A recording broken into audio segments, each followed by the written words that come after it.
Ang mabuting balita ng Panginoon ayon kay San Lucas. Nang malapit na si Jesus sa Jericho, may isang lalaking bulag na nakaupo sa tabi ng daan at namamalimos. Nang marinig niyang nagdaraan ang maraming tao, itinanong niya kung ano ang nangyayari. Nagdaraan si Jesus sa taga Nazaret, sabi nila sa kanya. At siya'y sumigaw, Jesus, anak ni David, mahabag po kayo sa akin. Sinaway siya ng mga taong nasa unahan. Ngunit lalo pa niyang nilakasan ang pagsigaw, Anak ni David, mahabag po kayo sa akin. Tumigil si Jesus at ipinatawag ang bulag. Paglapit ng bulag ay tinanong siya ni Jesus, Ano ang gusto mong gawin ko para sa iyo? Panginoon, gusto ko po sanang makakitang muli. Sagot niya. At sinabi ni Jesus, Makakakita ka. Pinagaling ka ng iyong pananampalataya. Noon di nakakita ang bulag at nagpuri sa Diyos na sumusunod kay Jesus. Nang makita ito ng mga tao, silang lahat ay nagpuri sa Diyos. Ang mabuting balita ng Panginoon.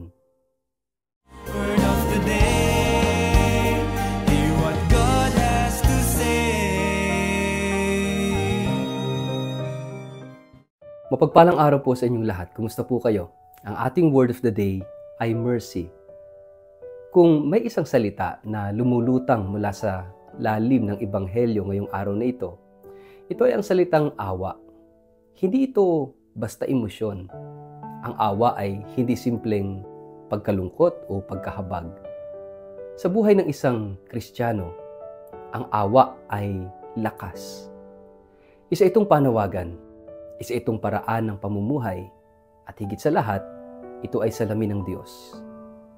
Sa ating Ebanghelyo, nakikita natin ang isang lalaking bulag na nakaupo sa gilid ng daan. Sa mata ng lipunan, wala siyang halaga. Isang istorbo, isang tambay, isang palaging humihingi. Pero kay Jesus, isa siyang anak na naghihintay ng paglingap. Isa siyang tinig sa gitna ng ingay ng mundo na narinig niya. Jesus, anak ni David, maawa ka sa akin. Isang sigaw ng pananampalataya, isang iyak ng pag-asa, isang panalangin mula sa pusong alam kung sino ang tanging makakatulong sa kanya. Ang salitang awa ay maraming kahulugan sa ating buhay. Sa isang banda, ito ay ang ating hiling, Panginoon, maawa ka.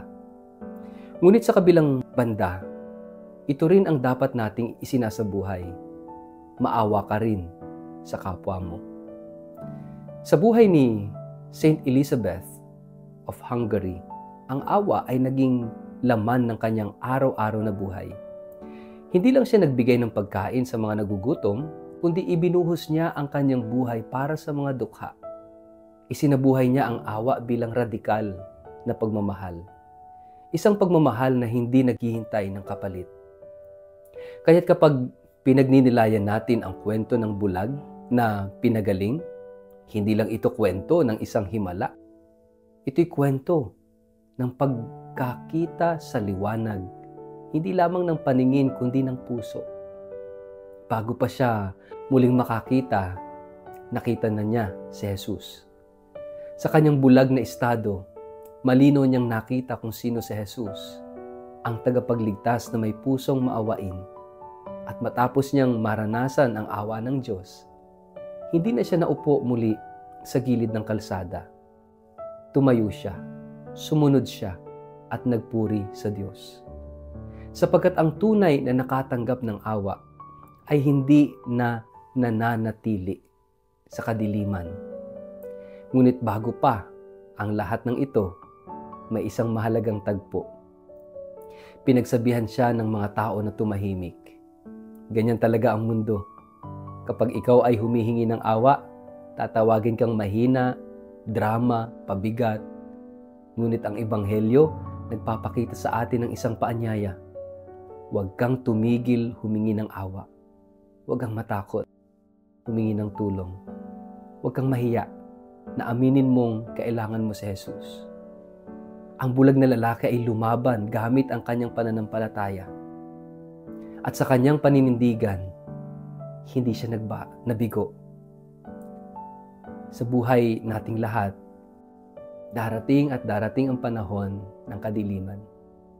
Maaring hindi literal na pagkabulag, pero mga sandali ng kawalan ng direksyon, kawalan ng pag-asa, o sobrang sakit na tila wala ng liwanag. Sa mga oras na yon, ang awa ng Diyos ang ating huling hawak at ito rin ang ating pagbangon. Yung kapistahan ni Santa Elizabeth ay paalala na ang kabanalan ay hindi lang panloob na kabutihan, ito ay may bunga. Ang awa ay kailangang isinasabuhay. Hindi natin kayang ibigay ang wala sa atin. Kung hindi tayo nakaranas ng awa ng Diyos, hindi rin natin ito maipapasa sa iba. Kaya ang unang hakbang ay ang maging tapat sa ating kahinaan. Humingi tayo ng awa. At kapag tayo pinagpala, tayo rin ay maging mapagkalinga. Sa dulo ng Ebanghelyo, ang bulag ay nakakita. Ngunit mas mahalaga kaysa sa kanyang paningin ay ang kanyang bagong direksyon sa buhay. Hindi na siya tagapanood lang. Tulad ng dati, siya na ay tagasunod ngayon. Hindi na siya umaasa lamang, siya ay nagpupuri na ngayon. Ang awa na kanyang natanggap ay naging simula ng panibagong buhay. Kaya magandang magnilay at magtanong sa sarili, paano ba natin hinahayaan ang awa ng Diyos na baguhin hindi lang ang ating damdamin, kundi pati yung direksyon ng ating buhay? Magdasal po tayo sa ngalan ng Ama at ng Anak at ng Espiritu Santo. Amin. Panginoon, maawa ka sa amin. Sa mga oras ng pagkabulag, sa takot, galit, inggit o pagkalimot sa iyo, hipuin mo kami. Buksan mo ang aming mga mata upang makita ang iyong mukha sa bawat nilalang. At tulad ni Santa Elizabeth, gawin mo kaming daluyan ng iyong awa. Sa puso naming marupok, isulat mo ang iyong pag-ibig upang kami maging kasangkapan ng liwanag at pag-asa. Amen. Pagpalain po kayo at ingatan ng makapangyarihang Diyos, Ama, Anak at Espiritu Santo. Amen.